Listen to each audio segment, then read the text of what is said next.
할렐루야. 용여신도 너무 애쓰셨습니다. 박수 한번 해주셔요. 감사합니다.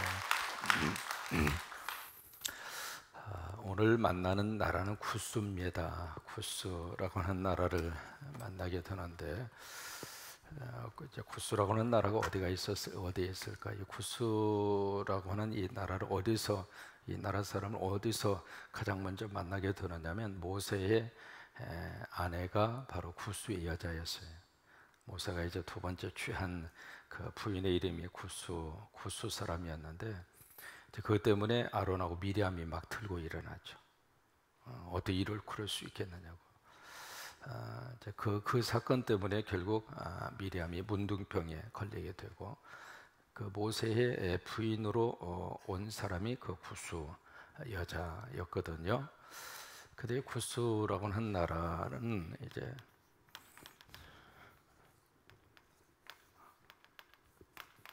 눈 감고도 그릴 수 있어야 돼.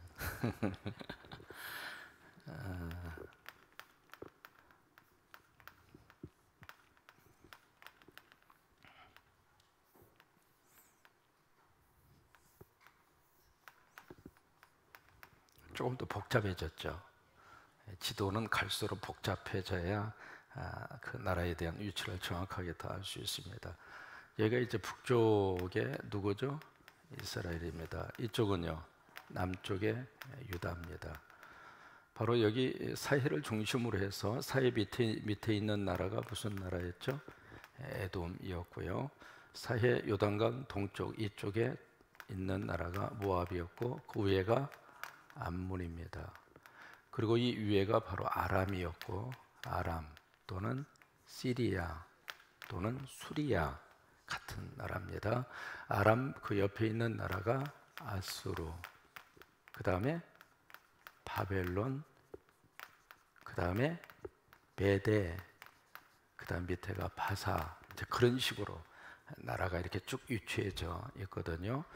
그리고 이제 이게 나일강입니다. 나일강이고, 이게 이제 고센 땅이고 삼각조가 되겠죠. 바로 이 바다는 뭐냐면 지중해입니다. 지중해라고 하는 바다이고, 이게 나일강이고, 이게 요단강이고요. 이것은 이제 홍해고요. 그러면 나일강을 중심으로 해서 이제 이 남쪽 유다 이 밑에 있는 나라가 무슨 나라냐면 애굽입니다. 애굽이라는 나라. 지금으로 보면 세계 지도 이렇게 펼쳐서 이렇게 보시면, 여기가 이제 이집트죠. 애굽, 이집트라는 나라이고, 이집트 밑에 있는 나라가 수단입니다. 수단이라고 하는 나라가 있고, 수단 그 밑에 있는 나라가 에티오피아라고 하는 나라, 또는 에티오피아. 그 나라가 이게 이제 수단이고, 수단 밑에가 이디오피아, 아디스 아바바라고 하는 수도가 있는 나라가 이디오피아라고 하는 나라이고, 이디오피아 나라 그 밑에가 있는 나라가 소말리아라고 하는 나라가 있고, 그 수단하고 에티오피아 사이에 조그마한 나라가 하나 있고, 에티오피아하고 소말리아 그 사이에 또 조그마한 나라, 리디아라고 하는 조그마한 나라가 있는데, 성서시대에 지금 여기 이사야가 말씀을 하고 있는 이 구스는 바로 어느 지역을 통치하고 있었느냐면, 바로 수단, 에티오피아, 소말리아 전체를 아우르는 그런 나라였습니다. 그러니까 굉장히 큰 나라였다 이 말이에요. 그게. 그러니까 지금 여러분 지도를 딱 이렇게 보더라도 수단도 굉장히 크거든요.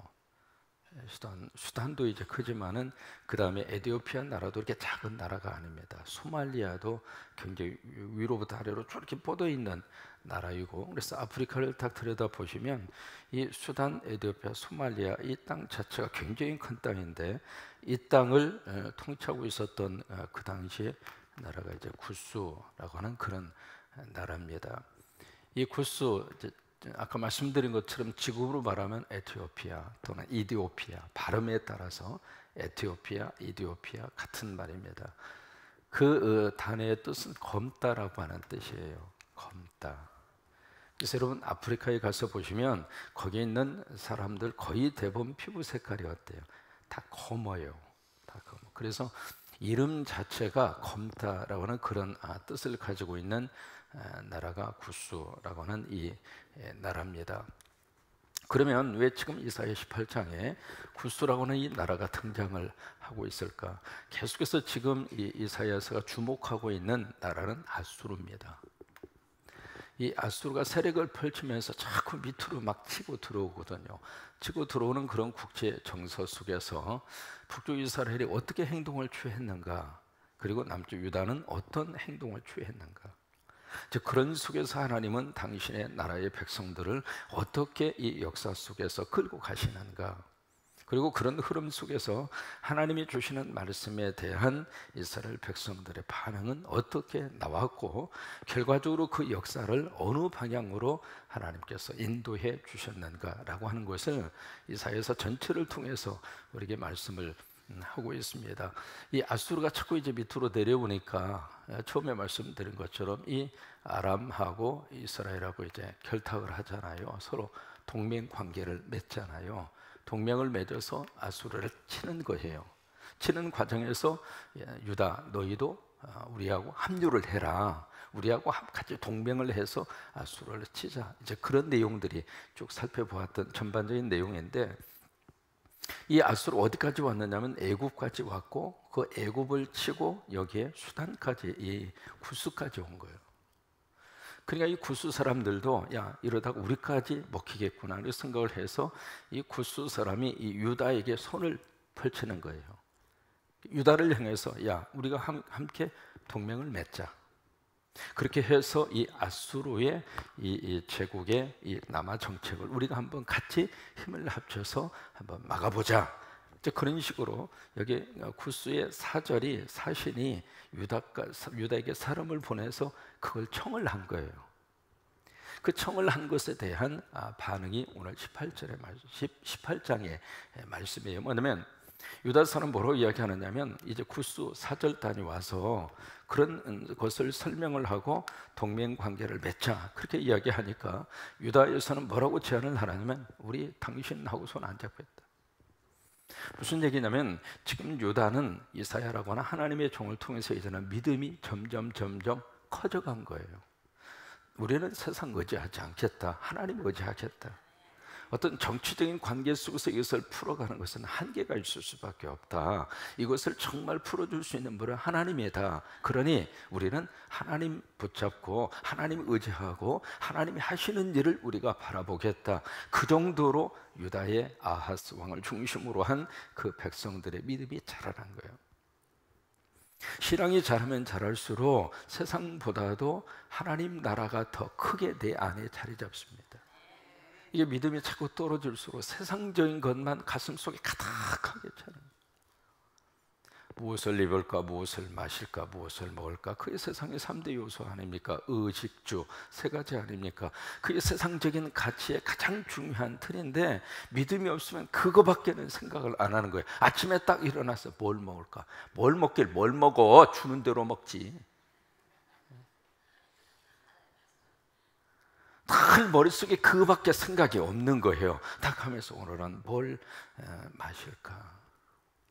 왜 그러냐면 믿음의 영성이 떨어지면 떨어질수록 땅의 것밖에 남는 게 없는 거예요. 그러나 보세요, 성경은 말합니다. 땅의 것은 잠깐이라 그 말이에요. 땅의 것은 순간이라 이 말이에요. 땅의 것은 지나간다 그 말이에요. 우리가 바라보는 것은 보이지 않는 것이고, 바라보는 것은 영원한 것이고, 바라보는 것은 천국이고, 그걸 사모하고 사는 것이 믿는 사람인데, 그 영성이 떨어지면 땅의 것밖에 없는, 아파트 평수 가지고 폼 재고, 그 아파트 평수 조금 커서 보여. 청소하기만 바빠 죽겠구만. 가서 침대에 누웠다 일어나면 되지. 아파트 평수 큰 게 무슨 태수냐고. 그게 그거 가지고 늘 그렇게 신경을 쓰고 거기다가 내 삶에 대한 성공과 실패의 기준을 두는 이유가 바로 뭐냐면, 자꾸 영성이 떨어지니까, 믿음에 대한 영성이 떨어지니까 그런 거예요. 아버지가 주신 대로 감사하고 살아. 그게 믿는 사람이 보여주는 멋진 믿음의 모습이에요. 믿음이 있으면서 영적 자존심 하나만은 가지고 살아야지. 돈 있을 수도 있고 없을 수도 있는 거지. 없으면 달라고 그래서 쓰면 될 거 아니에요. 목사님 누구한테 달라고 그래요? 아버지 있잖아요. 아버지가 굶기십니까?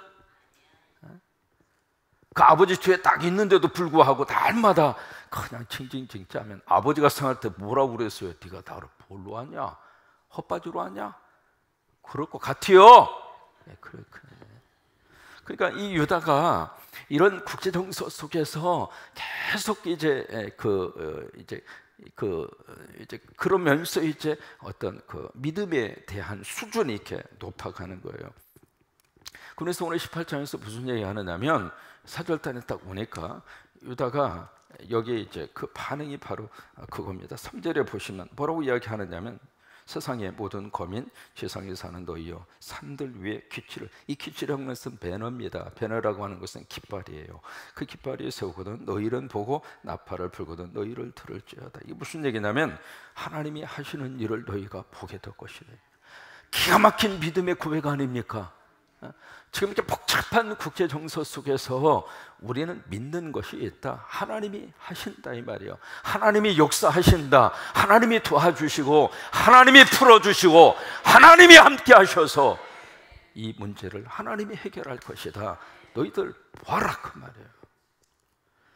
우리 한국 땅에 살고 있는 우리 성도들이 정말로 이 믿음의 배짱을 좀 가지고 살아야 돼요. 하나님이 하신다 이 말이에요.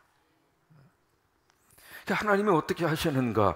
두 가지로 하시는데 4절에 보시면 하나님이 조용히 역사하실 것이다. 4절이 바로 그 내용입니다. 조용히 감찰함이 쬐이는 일광 같고 가을 던 위에 운무 같도다. 가을에 내리는 그 이슬처럼 하나님의 역사하심이 조용하게 이루어지게 될 것이다. 마치 엘리야 선지자가 갈멜산에서 영적 전투를 마치고 거기에 이세벨이 잡아 죽이겠다 그 말을 듣는 순간 주랭랑을 쳐요. 그래서 호렙산까지 단번에 뛰어갑니다. 거의 갈멜산에서 호렙산이요 그 단숨에 뛰어갈 수 있는 거리가 아닙니다. 거기까지 정신없이 뛰어가서 지쳐가지고 노뎀나무 밑에 숨어 그냥 해서 태양은 내리쬐지. 그때 이제 엘리야가 그 말을 하잖아요. 아버지 나 죽여주세요. 나 죽여주세요.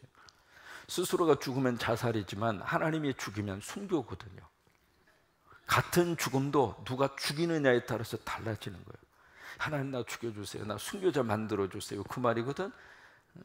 그 정도로 이제 탈진 상태에 있는데 하나님께서 그를 탁 만지시면서 먹고 쉬어라.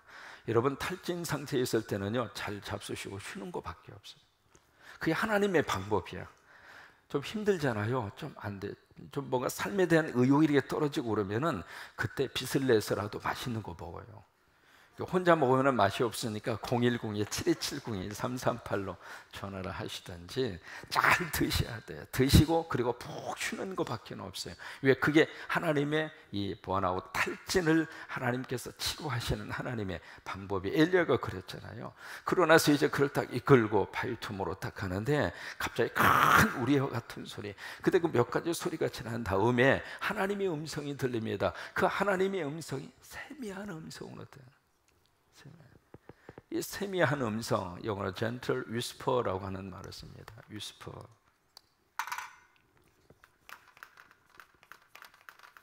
whisper라고 하는 것은 속삭이는 거예요. 속삭이는 그 음성으로 들리는데 그것도 부드럽게. 하나님이 역사하시는데 그렇게 역사하시더라 그 말이에요. 하나님의 역사하는 방법은 어느 때는 조용하게 침묵하는 것처럼 아무것도 일을 안 하시는 것처럼, 그러나 하나님께서 일을 하고 계신다 그 말이에요. 눈에 보일 때는 아무것도 보이지도 않고 아무 역사도 일어나지 않는 것 같지만은 그러나 하나님은 일을 하고 계신다 그 말이에요. 그렇게 하나님이 역사를 하시고 또 하나 그렇게만 역사하시는가. 두 번째 5절 6절에 보시면 하나님이 어떻게 또 역사하시는가. 때로는 강하게 역사해요. 그러니까 4절에서는 조용하게 하나님이 역사를 하시다가 그 다음에 5절과 6절에 가서 보시면 아주 강하게 강력하게 주수전에 꽃이 떨어지고 포도가 맺히고 갈 때에 내가 낯으로 고연한 가지를 베며 퍼진 가지를 찍어 버려서, 이게 바로 뭐냐면 아주 강력한 하나님의 역사하심을 이렇게 표현하는 거예요. 그렇게 하심으로 인해서 어떤 결과가 나타나게 됐는가. 7절입니다. 7절. 그때 강들이 흘러 나누인 나라에 장대하고 준수한 백성, 이게 구수 백성을 이렇게 표현한 거예요. 시초부터 두려움이 들며 강성의 대적을 밟는 백성이 이게 구수 백성을 이렇게 표현을 한 거예요. 만군의 여호와께 드릴 예물을 가지고 만군의 여호와 이름을 두신 곳 시온산에 이르리라. 기가 막힌 역사입니다. 기가 막힌 역사. 여기 살고 있었던 이 구스 사람들이 예물을 가지고 어디까지 오는가? 시온산에 올 것이다. 예루살렘에 올 것이다. 그러니까 이 구스 사람들이 예물을 가지고 하나님 앞에 예배하기 위해 올 것이다 이 말이에요. 왜? 여기 지금 하나님께서 이 아수르를 어떻게 하나님이 역사하셔서 이 관계 속에서 풀어가시는가라고 하는 것을 이 구스 사람들이 딱 보고 나서, 야, 진짜 신은 하나님이구나.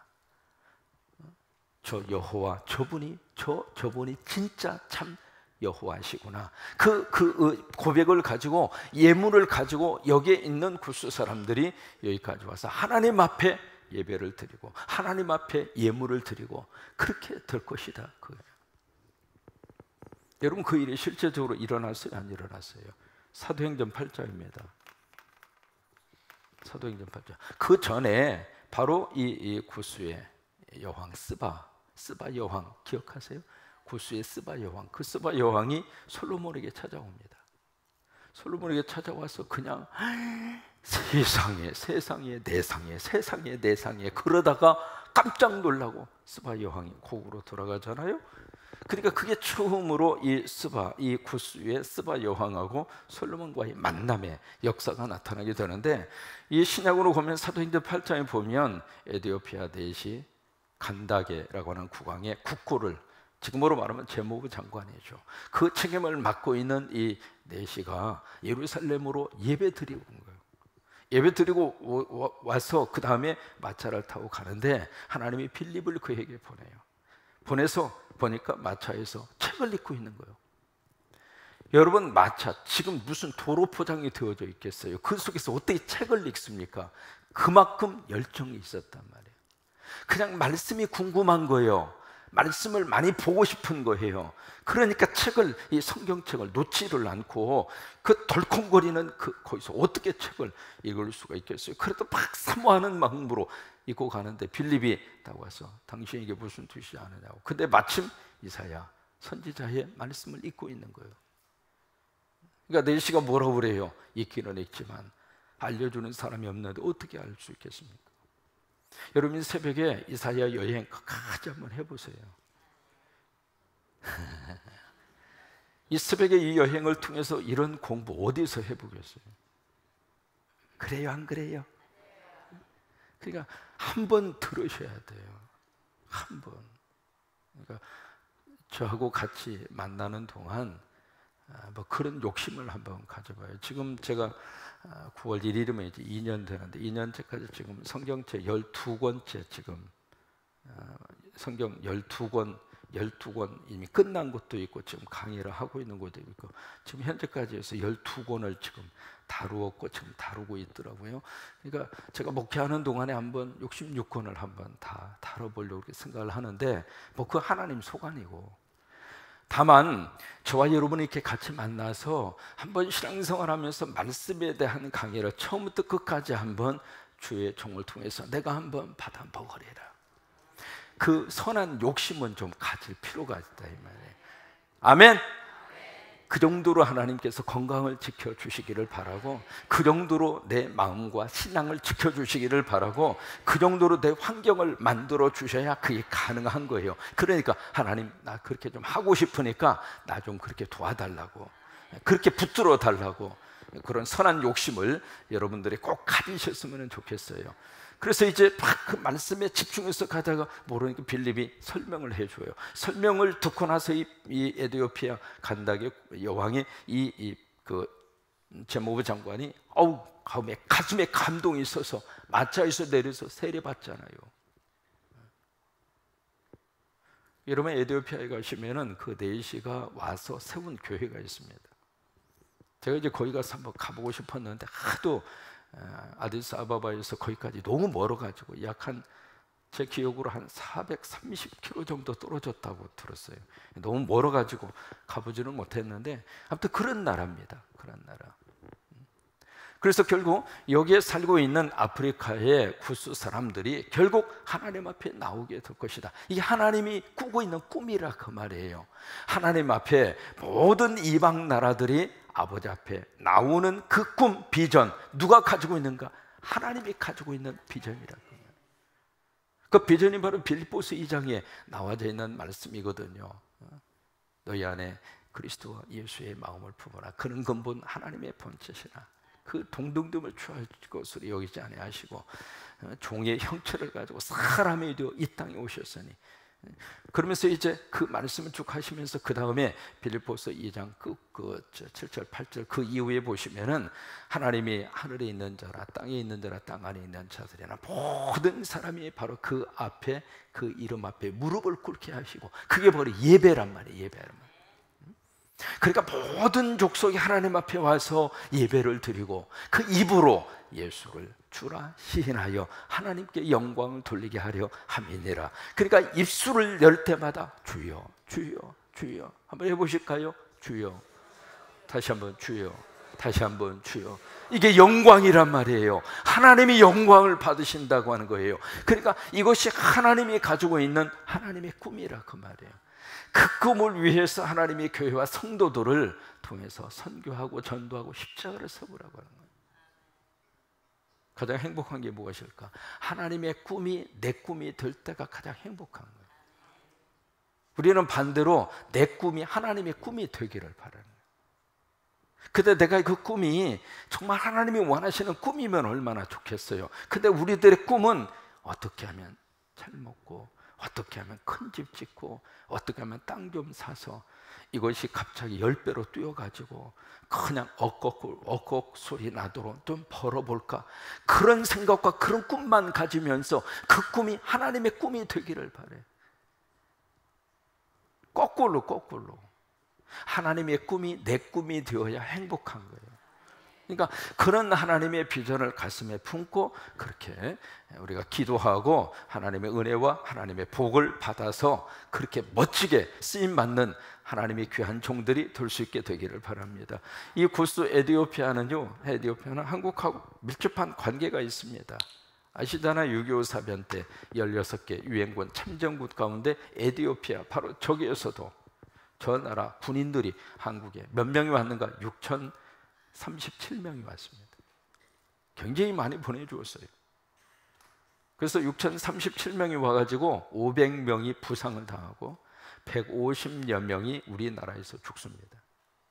에티오피아 군인들이. 그 에티오피아 이 사람들이 굉장히 의 있는 사람들이에요. 성경에서도 그 에레미야가 이렇게 갇혀가지고 구덩이에, 물 웅덩이에 에레미야를 갖다가 던져버리는데 그 구덩이에 큰 시스턴이라고 그래요. 큰 물 구덩이 거기에 던져진 에레미야를 끄집어내 준 사람이 구스 사람이에요. 굉장히 의리가 있는 사람이에요. 그러다 보니까 6.25 전쟁 때도 우리 한국에, 그래서 한국하고 이 에티오피아 이 구스 사람들하고는 아주 밀접한 그런 관계를 맺고 있습니다. 무슨 얘기냐면 6.25 사변이 일어나는 그 당시만 하더라도 우리가 아프리카, 에티오피아 여기보다도 한국이 더 가난했다 그 말이에요. 불과 몇십 년 전에. 그런 우리나라였다고 하는 것을 잊어버리면 안 됩니다. 마치 우리가 그냥 지금 먹고 살만한 이런 환경이 과거에 몇백 년 전부터 흘러온 것처럼, 아니에요.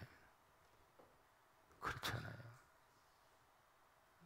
올챙이 시절 잊어버리면 안 되잖아요. 내가 못 먹고 참 그냥 밥 한 그릇이라도 마음껏 먹었으면 좋겠다. 그러면서 배고픈 이 배를 움켜쥐면서 막 그 탄식하던 그 시절을 잊어버리면 안 되는 거예요. 왜? 그래야 사람이 교만하지 않고, 그래야 더 하나님 앞에 영적으로 바르게 세워질 수 있고 믿음으로 딱 설 수 있기 때문에 그 시절을 잊어버리면 안 돼요. 절대로 잊어버리면 안 돼요. 목사는 개척교회 시절, 교회는 한 사람 때문에 눈물 흘렸던 그 시절을 목사는 놓치면은 목사는 교만하게 되는 거예요. 교인도 마찬가지예요.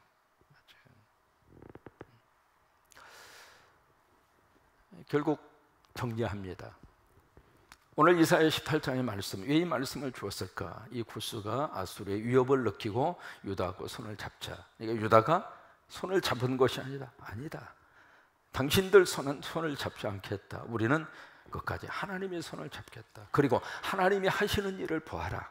하나님이 역사하신다. 어떻게 역사하시는가? 때로는 침묵으로 역사하시고 조용히 역사하시고 때로는 강하게 하나님이 역사하셔서 결국 이 아수르 이 문제를 하나님이 해결할 것이다. 당신들이 아수르의 문제가 해결되는 것을 보는 순간 당신들은 예물을 가지고 하나님 앞에 와서 제사를 드리고 예물을 바치고 하나님을 예배하게 될 것이다. 이것이 18장의 말씀이에요. 그래요. 이것이 하나님의 비전이고 하나님의 꿈이에요. 오늘 하루도 예수님 안에서 행복하시기를 바라고, 성령님 환영합니다. 성령님 인정합니다. 성령님 함께하여 주라. 같이 한번 성령님 환영합니다. 성령님 인정합니다. 성령님 내 안에 오시옵소서. 성령님 오늘도 함께하여 주옵소서. 꼭 오늘 그렇게 고백하시고, 중고등부 친구들 바이블 캠프를 떠나는데 하나님이 도와주셔서 잘 다녀오도록, 또 여러분 교회에서 이루어지는 그 바이블 캠프나 기타의 저기들은 학원에 보내는 심정으로 보내셔야 돼요. 학원 빠지면 그냥 막 난리고, 막 학원 빠지면 막 큰일이 나는 것처럼. 사람이, 저도 이제 공부를 그래도 좀 많이 해봤잖아요. 공부라고 하는 것은 뭔가 어떤 동기가 있고 본인이 집중력 있고 하려고 그러면 시간이 문제가 아니에요.